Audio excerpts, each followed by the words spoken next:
இறுதியாக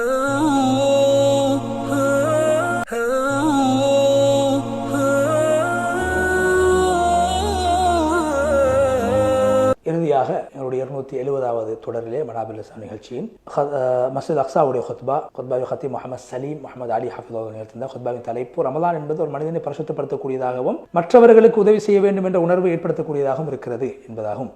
அல்லாஹ்வை புகழ்ந்து நபி ஸல்லல்லாஹு அலைஹி வஸல்லம் ஸலவாத் ஸலாம் சொல்லி தக்வாவை வலியுறுத்தியதன் பின்பு, அல்லாஹ்வுடைய அடியார்களே, உங்களுடைய ஊருக்கு இந்த மஸ்ஜித் அக்ஸாவுக்கு ஒரு அரசர் வர இருக்கிறார், முஸ்லீம் ஒரு அரசர் வர இருக்கிறார் என்றால் நீங்கள் எவ்வாறு அந்த அரசரை வரவேற்பீர்கள்? இருக்கக்கூடிய ஆடைகளில் புத்தாடைகளை அணிவீர்கள், அவருடைய வருகைக்காக வேண்டி பாதைகளை அலங்கரிப்பீர்கள், அதே போன்று பூக்களை எல்லாம் தூவி கண்ணியப்படுத்தி வரவேற்பீர்கள். ரமலான் என்பது எல்லா மாதங்களுடைய ஒரு மன்னன், மாதங்களுக்கெல்லாம் தலைவன். அது உங்களிடத்தில் விருந்தாளியாக வந்திருக்கிறது, கண்ணியமாக வரவேலுங்கள், உள்ளத்தை பரிசுத்தப்படுத்திக் கொள்ளுங்கள். ரமலான் வருகின்ற போது உள்ளத்தை பரிசுத்தப்படுத்திக், பொறாமை, போட்டி, வஞ்சகம், அதே போன்று மனிதர்களுடைய உரிமைகளை அநியாயமாக சாப்பிடுவதை விட்டு உங்களுடைய உடல் உறுப்புகளை பாதுகாத்துக் கொள்ளுங்கள். அநியாயமாக அபகரித்த விடயங்களை திருப்பி கொடுத்து விடுங்கள். மனிதர்களுடைய மானங்களை பறிக்கக்கூடாது, மன்னிப்பு கேட்டு விடுங்கள். ரமலானை இந்த ரமலானை மோசமான பாவங்கள் நிறைந்த கையாலும் குரோத விரோதங்கள் நிறைந்த நயவஞ்ச தன்மை உள்ள உள்ளத்தால் நாங்கள் ஒரு நாள் எதிர்பார்க்க கூடாது, வரவேற்க கூடாது. உள்ளம் இருட்டாக இருக்கிறது. ரமலான் எல்லா மாதங்களுக்கும் தலை சிறந்த ஒரு மாதமாக இருக்கிறது. சொர்க்கத்துடைய கதவுகள் திறக்கப்பட்டு நரகத்துடைய கதவுகள் அடைக்கப்பட்டு ஷைத்தான்கள் விலங்கிடப்படக்கூடிய மாதம். குர்ஆன் அந்த மாதத்தில் தான் இறக்கப்பட்டது. அதிலே 1000 மாதங்களை விட சிறந்த ஒரு இரவு இருக்கிறது. துவா அங்கே ஏற்றுக்கொள்ளப்படுகிறது. நரகத்தை விட்டு ஒரு அடியார்கள் விடுதலை செய்யப்படுகிறார். அதில் செய்யக்கூடிய உம்ரா ஹஜ்ஜுக்கு சமமானதாகும். எனவே எல்லா மாதங்களை விட சிறந்த மாதம் என்பதற்கு ரமலானே தகுதியான மாதமாகும். எனவே உங்களுக்கும் எங்களுடைய நாட்டு மக்களுக்கு நாங்கள் வாழ்த்தை தெரிவித்துக் கொடுக்கிறோம். இந்த ரமலானுடைய வருகையிட்டு அல்லாஹ் தஆலா இந்த மாதத்தை வெற்றிக்கு காரணமாகவும் முஸ்லிம்களுக்கு ஏற்பட்ட சோதனைகளை விட்டு அவர்கள் பாதுகாக்கப்படுவதற்கு காரணமாகவும் அல்லாஹ் தஆலா ஆக்குவானாக என்று துவா செய்து, முஸ்லிம்களுக்கு மத்தியில் ஒற்றுமை ஏற்படுத்துவதற்கும் அவருடைய உரிமைகளை பாதுகாப்பதற்கும் இந்த மாதத்தை மறுமையில் அவருடைய அந்தஸ்துகள் உயர்த்தப்படுவதற்கும் காரணமாக ஆக்குவானாக. பிலஸ்தீன் வாழ் மக்களே, அக்ஸாவுடைய பிரதேசத்தில் வாழக்கூடிய மக்களே, நீங்கள் ரமலானை சந்தித்திருக்கிறீர்கள், ரமலானோடு வாழ்ந்து கொண்டிருக்கிறீர்கள். எனவே இந்த அக்ஸாவுடைய பள்ளிக்கு வருவதற்கு நீங்கள் வரும்படியத்தில் கவனம் செலுத்துங்கள், வாருங்கள். தொழுவதற்காக, திக்ர் செய்வதற்காக, நல்ல வணக்கங்கள் ஈடுபடுவதற்காக அதனுடைய கண்ணியத்தை பாதுகாத்துக் கொள்ளுங்கள். இந்த அக்ஸாவுடைய மகிமையை பாதுகாத்துக் கொள்ளுங்கள். உங்களுடைய நேரங்களில் சாலிஹான நல்ல அமல்களில் பாதுகாத்துக் கொள்ளுங்கள், ஈடுபடுத்திக் கொள்ளுங்கள். மார்க்கத்தில் சொல்லப்படாத விடயங்களை செய்வதை விட்டு உங்களை நான் எச்சரிக்கின்றேன். நபி ஸல்லல்லாஹு அலைஹி வஸல்லம் சொன்னார்கள், 3 பள்ளிவாசல்களில் வணக்கம் செய்வதற்காக, வணக்கத்துடைய நோக்கத்திலே 3 பள்ளிவாசல்களுக்கு செல்ல வேண்டும். மஸ்ஜிதுல் ஹராம், காபா, மஸ்ஜிதுல் அக்ஸா எங்களுடைய பள்ளிவாசல், மஸ்ஜிது நபவி மதீனா பள்ளிவாசல். முஸ்லீம்கள், அல்லாஹ்வுடைய அடியார்களே, மஸ்ஜிதுல் அக்ஸாவுக்கு யாருக்கு தொழுவதற்கு போக முடியாது, உண்மையில் அவர்களுக்கு அந்த நிய்யத் இருந்தால் அல்லாஹ் நிச்சயமாக அவர்களுக்கு முழுமையான மஸ்ஜிதுல் அக்ஸாவுக்கு சென்று வணங்கிய நன்மை அல்லாஹ் கொடுப்பான். ஏன் ஹதீஸ்ல வருகிற தபுக் யுத்தத்தின் போது சில சஹாபாக்களுக்கு தபுக் யுத்தத்தில் சில நியாயமான காரணம் இருந்த காரணத்தினால் கலந்து கொள்ள முடியாமல் போய்விட்டது. நபி ஸல்லல்லாஹு அலைஹி வஸல்லம் அந்த சஹாபாக்களை பார்த்து, மதீனாவிலே உங்களுடைய சில சஹாபாக்கள் இருக்கிறார்கள், நீங்கள் எங்கெல்லாம் செல்கிறீர்களோ அங்கெல்லாம் அவர்கள் உங்களோடு இருக்கிறார்கள், வரவில்லை, ஆனால் அவர்களுக்கு அந்த நன்மை கிடைக்கும் என்று சொன்னார்கள். ஏன்னா நியாயமான காரணத்துக்காக அவர்கள் வரவில்லை. எனவே உண்மையான நியத்திலிருந்து அல்லாஹ் மஸ்ஜிதுல் அக்ஸாவில் தொழக்கூடிய நன்மை அல்லாஹ் எங்களுக்கு தருவான். எனவே அல்லாஹ் காலையிலும் மாலையிலும் இந்த அக்ஸாவுக்கு வந்து அமல் செய்யக்கூடிய சந்தர்ப்பத்தை எங்களுக்கு தருவாயாக என்று துவா செய்து, இந்த மஸ்ஜித் அக்ஸா பக்கத்தில் வாழக்கூடிய சந்தர்ப்பத்தை தருவாயாக என்று துவா செய்து, அல்லாஹ் அடியார் முஃமின்களே, நோன்பாளிகள் ரமலானில் 3 சாரார் இருக்கிறார்கள். ஒரு சாரார் ஆண்கள், பெண்கள் நோன்பு நோட்பார்கள். அந்த நோன்பு அவருக்கு சாதகமாக இருக்கும், பாதகமாக இருக்க மாட்டாது. இன்னும் ஒரு சாரார் நோன்பு நோட்பார்கள், ஆண்கள் தான் பெண்கள் தான். அந்த நோன்பு அவர்களுக்கு சாதகமாக இருக்க மாட்டாது, அந்த நோன்பு அவர்களுக்கு பாதகமாக இருக்கும், சாதகமாக இருக்காது. இன்னும் ஒரு கூட்டம் இருக்கிறார்கள், ஆண்களும் பெண்களும், அவர்கள் நோன்பு பிடிப்பார்கள். அந்த நோன்பு அவர்களுக்கு சாதகமும் இல்லை, பாதகமும் இல்லை. 3 விதமான நோன்பு இருக்கிறது. அல்லாஹ்வுடைய அடியார்களே, முதலாவது அந்த ரமலானில் நோன்பு நோற்றவர், அவர் நோன்பு நோற்ற அவருக்கு பாதகம் இல்லை, ஆனால் அவர்களுக்கு சாதகமாக இருக்கும். அதுதான் அந்த கூட்டத்தில் நீங்கள் ஆக வேண்டும். நோன்பை வீணான மோசமான விடயங்களோடு பாதுகாத்துக் கொள்ளுங்கள். பாவமான விடயங்களை கேட்பது, பார்ப்பதை விட்டும் தவிர்த்து கொள்ளுங்கள். நீங்கள் முதலாவது கூட்டத்தில் ஆகுவீர்கள். அந்த நோன்பு அவர்களுக்கு சாதகமாக இருக்கும், பாதகமாக அமைய மாட்டாது அந்த கூட்டம். நோன்பாளிகளே, நீங்கள் மற்றவர்களுடைய உணர்வுகளை மதிக்க வேண்டிய மாதமாக இந்த மாதம் இருக்கிறது. அவர்களுடைய சிரமங்களை நீங்கள் குறைக்க வேண்டும், மற்றவர்களுடைய சிரமங்களை நீங்கள் சுமந்து கொள்ள வேண்டும், மற்றவர்களுக்கு கெடுதி செய்யக்கூடியவர்களை மன்னிக்க வேண்டும். ரமலான் எப்படி இருக்க வேண்டும்? நான் நோன்பாளி என்ற சிந்தனை இருக்க வேண்டும், சொல்லாலும் செயலாலும். எனவே இந்த ரமலானோடு நாங்கள் ரமலான் எப்படி கழிக்க வேண்டும்? உண்மையான மனபலத்தோடு நல்ல அமல்களை நான் செய்வேன், நலவுங்க பக்கம் விரையுங்கள். சாலிஹான அமலுங்கின் பக்கம் இந்த ரமலான் அல்லாத மாதத்திலும் நீங்கள் ரமலானில் செய்யக்கூடிய அமல் ரமலானுக்கு பின்னால் செய்வேன் என்ற உறுதி எடுங்கள். வாழ்க்கையில் புதியொரு திருப்பு முனை, வாழ்க்கையில் ஒரு மாற்றத்துக்கான ஒரு சந்தர்ப்பமாக இந்த ரமலானை ஆக்கிக் கொள்ளுங்கள். இந்த நோன்பு உங்களுக்கு சாதகமாக இருக்க வேண்டும், பாதகமாக விடக்கூடாது. உங்களுக்கு நன்மை கிடைக்க வேண்டும், பூர்த்தியான நன்மை கிடைக்க வேண்டுமே தவிர நீங்கள் பாவங்களுக்கு இந்த மாதத்தை காரணமாக ஆக்கிவிட வேண்டாம். சொர்க்கத்துடைய கதவு உங்களுக்கு திறக்கப்பட வேண்டும். எனவே இந்த கூட்டம் நோன்பு யாருக்கு சாதகமாக இருக்குமோ, பாதகம் இல்லாமல் இருக்குமோ, அந்த கூட்டம் அவர்கள் நபி அவங்க சொன்னாங்க, யாரென்றா யாரு நன்மையை ஆதரவு வைத்து ஈமான் கொண்டவர்களாக நோன்பு பிடிப்பார்களோ அவர்களுடைய முந்தைய பாவங்கள் மன்னிக்கப்படும் என்று சொன்னது நபி ஸல்லல்லாஹு அலைஹி வஸல்லம் இந்த கூட்டத்தை தான். இரண்டாவது கண்ணியமானவர்களே நோன்பாளிகளே, அல்லாஹ் தஆலா விரும்பக்கூடிய நோன்பு இந்த நோன்பு தான். பசியோடு இருப்பதை போல், தாகத்தோடு இருப்பதை போல், உங்களுடைய அஃபங்களை நீங்கள் ஆசையை விட்டு பாதுகாப்பு, ஹலாலான ஆசைகளை விட்டு பாதுகாப்பதை போன்று உங்களுடைய உடல் உறுப்புகளும் அல்லாஹ்வை கோபப்படுத்தக்கூடிய விடயங்களை விட்டு உங்களை தடுக்க வேண்டும். நாவு வீண் பேச்சுக்களை விட்டும் பாதுகாக்கப்பட வேண்டும். நாவு பயங்கரமானது. நாவுடைய பேச்சின் மூலமாக சில வேளை எங்களோட நோன்பு பாத்திலாகுவதற்கு வாய்ப்பு இருக்கிறது. இமாம் அவுசாயி ரஹ்மத்துல்லாஹி அலைஹி அவர்கள் சொல்கிறார்கள், யார் நோன்பு நோற்ற நிலைமையிலே புறம் பேசுவார் அவருடைய நோன்பு முழுமையாக நன்மை அற்றதாக மாறிவிடும். ஆனால் அநேகமான உலமாக்கள் சொல்கிறார்கள், அது அவர் சொன்ன அந்த ஃபத்துவா அது அவருடைய ரமலானுடைய நன்மையை குறைக்குமே தவிர நோன்பை பாத்திலாக்க மாட்டாது. எனவே நாவால் நாங்கள் மோசமான விடயங்களை பேசுவதை முற்றுமுழுதாக தவிர்க்க வேண்டும். அதனால தான் சில உலமாக்கள் இமாம் அவுசாயி போன்றவர்கள் நோன்பை பாத்திலாகிவிடும் என்று சொல்லியிருக்கார். நோன்பு பிடித்துவிட்டு சாப்பிட்டால் குடித்தால் எப்படி நோன்பு பாத்திலாகிவிடும், அதுபோன்று மற்றவர்களை பற்றி பேசி நோன்பு பாத்திலாகிடும். நோன்பாளிகளே, நோன்பு பிடிக்கக்கூடிய ஆண்களை பெண்களே, உங்களுடைய கால் பாதங்களும் நோன்பு பிடிக்க வேண்டும். ஹராமான விடயங்களுக்கு செல்லக்கூடாது. செவிப்புலங்கள் நோன்பு பிடிக்க வேண்டும், பாவமான விஷயங்களை கேட்கக்கூடாது. கைகள் நோன்பு பிடிக்க வேண்டும், பாவமான விடயங்களை பிடிக்கக்கூடாது, யாருக்கும் அநியாயம் செய்யக்கூடாது கையினால். கண்கள் நோன்பு பிடிக்க வேண்டும், எப்படி ஹராமான விடயங்களை மற்றவருடைய அவுரத்துக்களை பார்க்கக்கூடாது. ரமலானுடைய கண்ணியத்தை பகலிலும் இரவிலும் பேணிக் கொள்ளுங்கள். ரமலானுடைய இரவுடைய கண்ணியத்தை பேணுவது பகலுடைய கண்ணியத்தை பேணுவதை போன்றதாகும். பாதைகளிலே நீங்கள் குதுசுரி அந்த பாதைகளிலே பாவமான விடயங்களை செய்துவிட வேண்டாம். அதற்கான சந்தர்ப்பங்களை ஏற்படுத்திக் கொள்ள வேண்டாம். பகிரங்கமாக பாவங்களை ரமலானுடைய இரவுகளில் நீங்கள் செய்துவிடக் கூடாது. பெண்கள் ஆண்களோடு இந்த சந்தைகளில் கலப்பது, ஒன்றுக்கொன்று கலந்து இருப்பதை தவிர்த்து கொள்ளுங்கள். சலாத்து தராவி மஸ்ஜித் அக்ஸாவிலே தராவி தொழுகையை நீங்கள் கலந்து கொள்ளுங்கள். ஏன் ஒரு ரக்காத் தொழுவது 1000 ரக்காத்துக்கு சமனாகும். ஃபர்லான தொழுகையாக இருந்தாலும் நஃபிலான தொழுகை ஒரு ரக்காத்துக்கு 1000 ரக்காத்து நன்மை கிடைக்கும். மஸ்ஜித் அக்ஸாவை ரமலானுடைய மாதத்திலே உங்களுடைய நல்ல அமல்கள் செய்வதற்கான ஒரு இல்லமாக இஅ்திகாஃபுக்குரிய இடமாக ஆக்கிக் கொள்ளுங்கள். அதே போன்று வீணான விடயங்களை சுற்றிருந்து பேச வேண்டாம். கூட்டமாக இருந்து பள்ளிவாசலுக்கு வீணான விடயங்களில் ஈடுபட வேண்டாம். ஜாபிர் பின் அப்துல்லாஹ் சொன்னார்கள், நீங்கள் நோன்பு நோற்பதாக இருந்தால் உங்களுடைய செவிப்புலன், உங்களுடைய பார்வை, உங்களுடைய நாவு அனைத்தும் நோன்பு பிடிக்க வேண்டும். நோன்பில் நீ கண்ணியமாக இருக்க வேண்டும். நோன்பு நோற்ற நாள் கண்ணியமாக ஒரு கம்பீரமாக இருக்க வேண்டும்.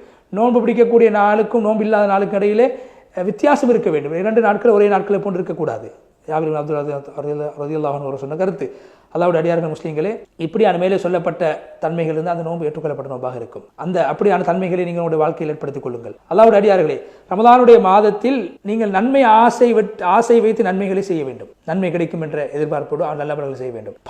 பாரமாக கருதக்கூடாது. ரமலானுடைய பகல் நேரங்கள் என்ன இவ்வளவு நேரம் பகல் இன்னும் மாலையாகவில்லையா என்று அது பாரமாக கருதக்கூடாது. பாவங்களோட உடலுறுப்புகளை பாதுகாத்துக் கொள்ளுங்கள்.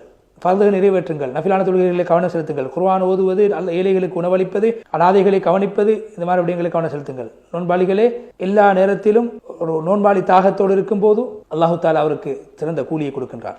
இவ்வாறான நோன்பாளி பாவங்களை விடுவதற்கு ஒரு பாவத்தை செய்துவிடக்கூடாது என்பதற்காக அல்லாஹ் மோசமான ஷைத்தான்களை நரகத்திலே போட்டு அவர்களை சிறையில் அடைத்து விடுகிறார். இவ்வாறான நோன்புதான் உங்களுக்கு சொர்க்கத்துடைய கதவுகளை திறக்கச் செய்யும். அல்லாஹு தாலாவுடைய தூதர் சொன்னார், ரமலானுடைய ஒவ்வொரு இரவுகளிலும் அல்லாஹு தாலா சில பேர்களை நரகத்தை விட்டு விடுதலை அளிக்கின்றான். எனவே நன்மைகளை செய்வதற்கான நன்மைகளை பக்கம் விரையக்கூடியவர்களாக எங்களை ஆக்கி நரக விடுதலை பெற்றவர்களை ஆக்கி விடுவார். அல்லாஹ்வுடைய அடியார்கள் இரண்டாவது கூட்டத்தார் நோன்பு பிடிக்கக்கூடிய ஆண்களும் பெண்கள் இருந்தால் இரண்டாவது சாரா யார் என்றால், ஒரு நோன்பு பிடிப்பார். அந்த நோன்பு அவருக்கு பாதகமாக மாறுமே தவிர சாதகமாக இருக்க மாட்டார். அல்லாஹ் இந்த கூட்டத்தில் எங்களை பாதுகாப்பானாக, இந்த அமைப்பை விட்டு எல்லாம் எங்களை பாதுகாப்பானாக. அவங்க யாரு? அவங்க நோன்பு பிடித்திட்டு மோசமான விடயங்களை பேசிக்கொண்டே இருப்பார்கள். பசியின் மூலமாக அவருடைய கெட்ட தன்மைகள் அதிகரித்து கொண்டே போகும். மற்றவரோடு சண்டை பிடிப்பார்கள், ஏசுவார்கள், மோசமான விடயங்கள் நாவினால் பேசிக்கொண்டே இருப்பார். உடலுறுப்புகள் பாவங்களை நோன்பு பிடித்தும் பாவங்களை செய்து கொண்டே இருப்பார். பகலை வீணான விடயங்களிலும், பக்கத்து வீட்டுக்காரோடு சண்டை பிடிப்பதிலும், உறவுகளை துண்டிக்கிற விஷயத்திலும் அவர் செலவழித்துக் கொண்டிருப்பார். பகல் நேரத்திலே அவருடைய உணவகத்தை திறந்து மற்றவர்களுக்கு சாப்பாடை கொடுப்பார், பசாரை திறந்து உண்ண கொடுப்பார். நோன்பு பிடிக்க தகுதியானவர்களாக இருந்தும் நோன்பு பிடிக்காத அந்த பாவிகளுக்கு உதவி செய்வார். இவருடைய நோம்பில் எந்த பிரயோசனமும் கிடையாது. பாவத்துக்கு காரணமாக இருக்கக்கூடிய, பாவத்துக்கு உதவக்கூடியவர் இவர். எப்படிப்பட்டவர் என்றால், இரவை ஃபேஸ்புக்கிலும் டிவியிலும், ரமலானுடைய காலத்துடைய இரவை வீணான ஃபேஸ்புக், அதே போன்று டிவி போன்ற மோசமான காட்சிகளை பார்த்து செலவழித்துக் கொண்டிருப்பார்கள். அவருடைய இரவு வீணாக கழிந்துவிடும். அல்லாஹ்வுடைய சிந்தனை இல்லாமல் கழிந்துவிடும். இவருடைய நோன்பு இவருக்கு பாதகமாக இருக்குமே தவிர சாதகமாக இருக்க மாட்டாது. பெண்களை பொறுத்த மட்டிலே அரைகுறை ஆடையோடு ரமலானுடைய மாதத்திலே சந்தைகள் நடமாறிக்கொண்டிருப்பார்கள். கணவனுக்கு கொடுக்க வேண்டிய கடமைகளை செய்ய மாட்டார்கள். உறவுகளை சேர்ந்து நடக்கிற விடயத்தில் கணவனுக்கு உதவியாக இருக்க மாட்டார்கள். இவ்வாறான பெண்களுடைய நோம்பில் எந்த பிரயோசனமும் கிடையாது. அது அவர்களுக்கு பாதகமாகத்தான் இருக்கும். நபி ஸல்லல்லாஹு அலைஹி வஸல்லம் எத்தனை நோன்பாளிகள் பசியும் தாகம் மட்டும் அவர்களுக்கு கிடைக்குமே தவிர எந்த நன்மையும் கிடையாது. எத்தனையோ இரவில் நின்று வணங்கக்கூடிய, எத்தனையோ இபாதத் செய்யக்கூடிய மக்கள் இரவில் நின்று தூக்கத்தை விட்டு விழித்திருந்ததை தவிர வேறொன்றும் அவர்களுக்கு கிடைக்க மாட்டாது. இது இரண்டாவது கூட்டம். நபி ஸல்லல்லாஹு அலைஹி வஸல்லம் இவர்களை விட்டு எச்சரிக்கை செய்தார்கள். இவ்வாறான கூட்டத்தை விட்டும் ஒரு நோன்பாளி பசித்திருப்பதை மூலமாக தாகத்திருப்பதை மூலமாக அவருக்கு அதை தவிர வேறு ஒன்றும் கிடைக்காது என்று ஸல்லல்லாஹு அலைஹி வஸல்லம் எச்சரித்தார்கள். அல்லாஹ்வுடைய அடியார்களை, குர்ஆனை பின்பற்றக்கூடிய மக்களை, இஸ்லாத்தை பின்பற்றக்கூடிய 3வது கூட்டம் யாரென்றால், அவர்கள் நோன்பு பிடிப்பாங்க, ஆனால் நோன்பு அவர்களுக்கு சாதகமும் இல்லை பாதகமும் இல்லை. நோன்பு பிடிப்பாங்க, ஆனால் தொழ மாட்டாங்க. தொழுகை இல்லாமல் கணக்கு இல்லாமல் இருப்பாங்க. பள்ளி வாசலுடைய கதவு எங்கே இருக்குன்னு கூட தெரியாமல் இருப்பாங்க. அதே போன்று உறவினர்களோடு சேர்ந்து நடக்க மாட்டாங்க. தராவி தொழுகையிலும் ஈடுபட மாட்டாங்க. சதக்கா கொடுக்கவும் மாட்டாங்க, கொடுக்கவங்களும் கொடுக்க விடவும் மாட்டாங்க. ஜக்காத்தை கொடுக்கவும் மாட்டாங்க. நோன்பு அது சாதாரண நோன்பை மட்டும் பிடிப்பாங்க.